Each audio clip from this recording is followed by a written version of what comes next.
All right, we're at the Ford dealership doing a 2023 all keys lost. We Leashy picked the lock, and we're now working on adding a key to the car. It does need the KMFD adapter. I was getting no luck without it. Now it's actually trying to read security.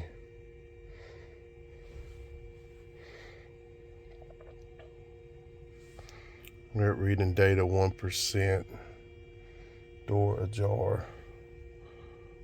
I don't want the door ajar.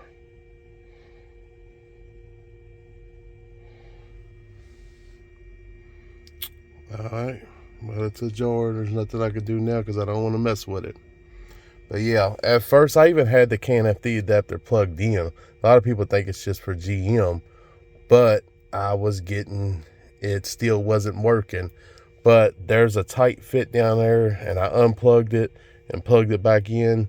And how I knew something wasn't right is because when I was doing an emo status scan, it was saying error. And I was thinking, oh man, it must be some new security because this is not updated. It doesn't show 2023 option. And then after I replugged it in and did the status scan, I hear clicking from the KMFD. So yeah. I might have, even though I'm using the 608, this is another reason why, you know, I love the km100, has KMFD built in. You know, I don't have to worry about the connection between KMFD and this. You know, what if something went wrong and it caused issues? Like this vehicle network communication error. I don't even like seeing stuff like that. But hopefully it reads the system and everything's good. I wish the door was shut, but it's already reading data, so I'm just going to let it go. Okay, this is by far the longest a Ford has ever taken.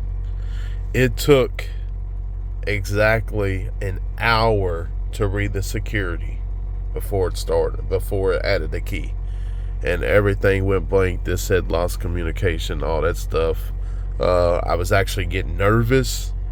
The door was ajar, which you know about with the new security, you want all the doors shut.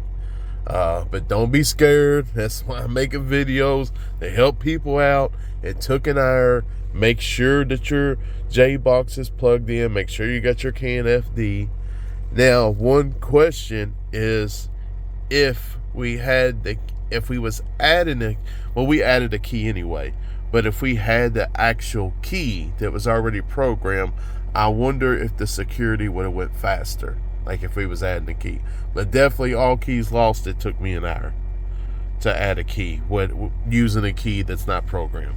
Please like, subscribe and share. I don't want this to be my last video, but this is a good one if I go out with a bang. But if enough people see this and like and subscribe, I'll keep going. 2023 F350 at the Ford dealership, y'all. I'm doing keys for the Ford dealership. And I ain't gonna lie, I'm not gonna brag too much because I was getting nervous towards the end.